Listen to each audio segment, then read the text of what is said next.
All right, this is what your material basket is going to look like when we do sewing. Your bucket is labeled by your group number, and then you're going to have this circled tin that's also labeled by your group number.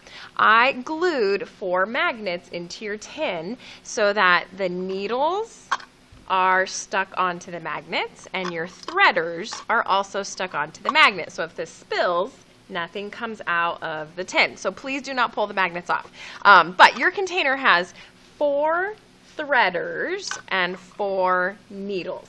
In order to be dismissed at cleanup, you have to still have 4 threaders and 4 needles on those magnets. I will not dismiss you if you are missing any of those materials. So then these are called spools of thread. So this paper thing is a spool and the thread is just wrapped around it. Then you have some clippers in your bucket that you can use to clip the thread, and then you have 2 different pairs of fabric scissors. These are very, very sharp scissors because they will cut through fabric. Thread and yarn is also like fabric. So these only cut those materials. Do not use these scissors on paper or cardboard or even your hair.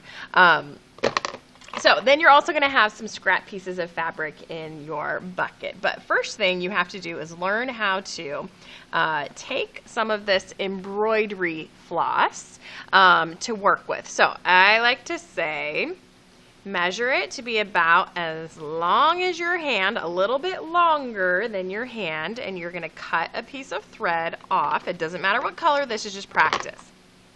So embroidery floss is made up of, I don't know, 6, 7, 8 pieces of individual threads. So these little pieces of thread make up one entire embroidery floss. So I need to be able to get this thread, or it's called floss, through the needle. So these needles are not super, super sharp on the end, but you still want to be careful with the needle. You don't want to push it through your skin, and you don't want to stab yourself on purpose or anybody else. So the hole in the needle is called the eye of the needle. And every needle is going to have a hole, which is called the eye. I need to get my thread through the eye of the needle, but because this floss is made up of so many individual little strands, it's very difficult to just shove it through the eye of the needle. So that's why we use a threader. A threader can be lots of different styles. This one has 2 different hooks on the end of it. It does not matter which hook you use. I tend to like the bigger one, but both of them will work. So what you're going to do is you're going to hold the needle so you see the eye. You're going to place that hook through the eye of the needle.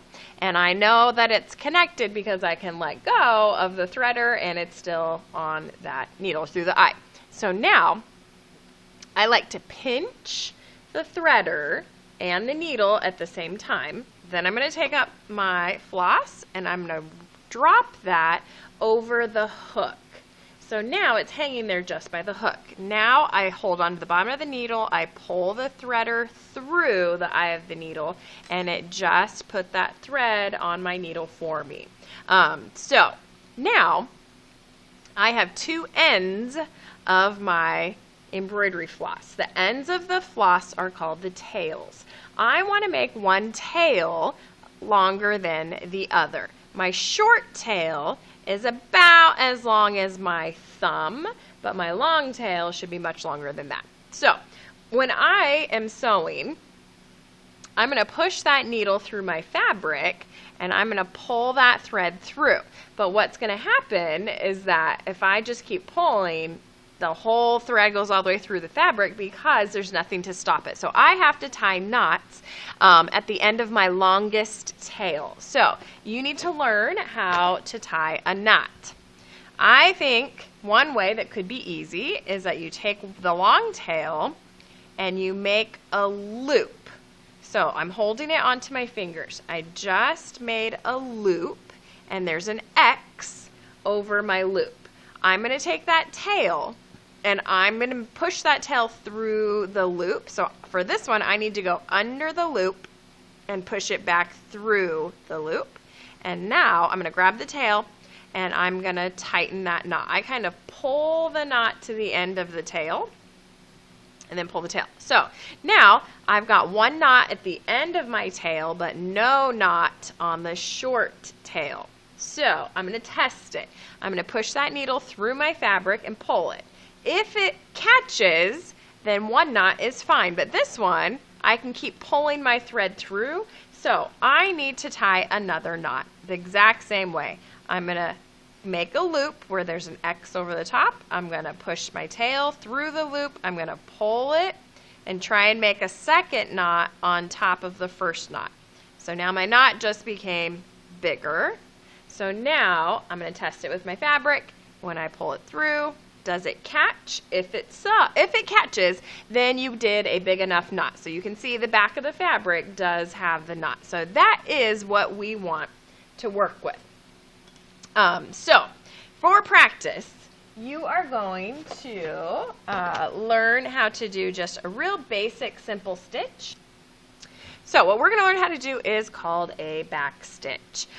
So to begin with, I am going to take my needle and I'm going to pinch the eye of the needle while I'm sewing. And the reason is, if I don't hold on to the eye of the needle, when I pull my thread through my fabric, I can accidentally pull the whole thread out of my needle. But if I pinch it, it's going to keep it in place. So the hand knot sewing, I kind of pinch the fabric between two fingers and pinch the fabric between my thumb and like my ring finger, my bottom finger. So I'm going to be sewing in this space where I've got an opening. I'm going to push my needle up from the bottom, and as soon as it goes through the fabric, I'm now going to put my hand on top, I'm going to pinch the needle, and I'm going to give it a little bit of a tug until the thread comes through. Once the thread is through, that's where I'm going to pinch the eye of the needle and slowly pull until my knot hits my back of my fabric. So now I'm going to do a stitch away from where it currently is. So I'm going to give it about a pinky distance away, and I'm going to push my needle down into my fabric. Now, once my needle goes through, I'm going to switch my hand to the bottom of my fabric. I'm going to pinch that needle and pull it. As soon as my thread comes through, I'm going to slide my hand down, pinch the eye of the needle with the thread, and I'm going to pull that all the way through. So I just did a single stitch. So now I want to come up from the bottom about a little pinky distance from that stitch. So my needle's on the bottom, I'm going to push it up from the bottom, and now I'm going to switch my hand to the top. I'm going to pinch the needle and pull it. As soon as the thread comes through, I'm going to pinch the eye of the needle to continue to pull it the rest of the way. And I want my stitches to be snug. I don't want my stitches to have a big loop like that on the back. I want to pull it until it is nice and tight and snug.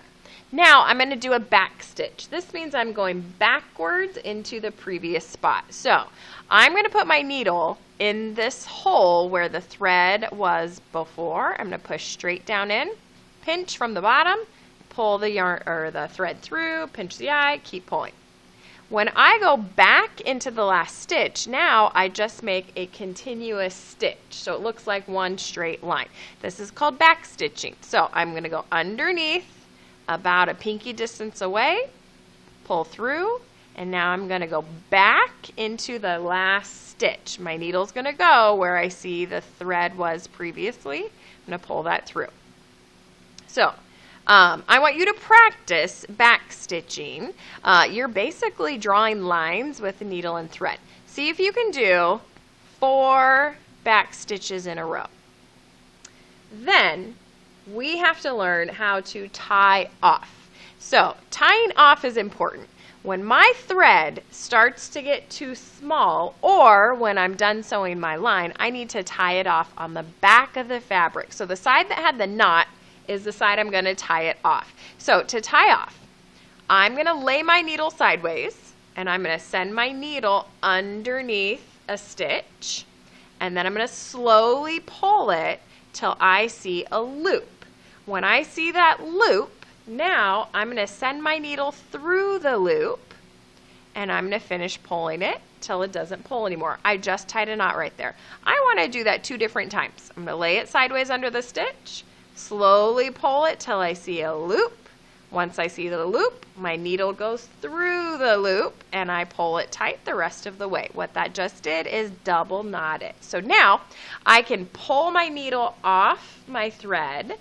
I can use my clippers or I can use my scissors to trim the tail. I want to cut it a little bit closer to the knot so I don't have all this extra thread on the back. So that is the basic of back stitching and tying off.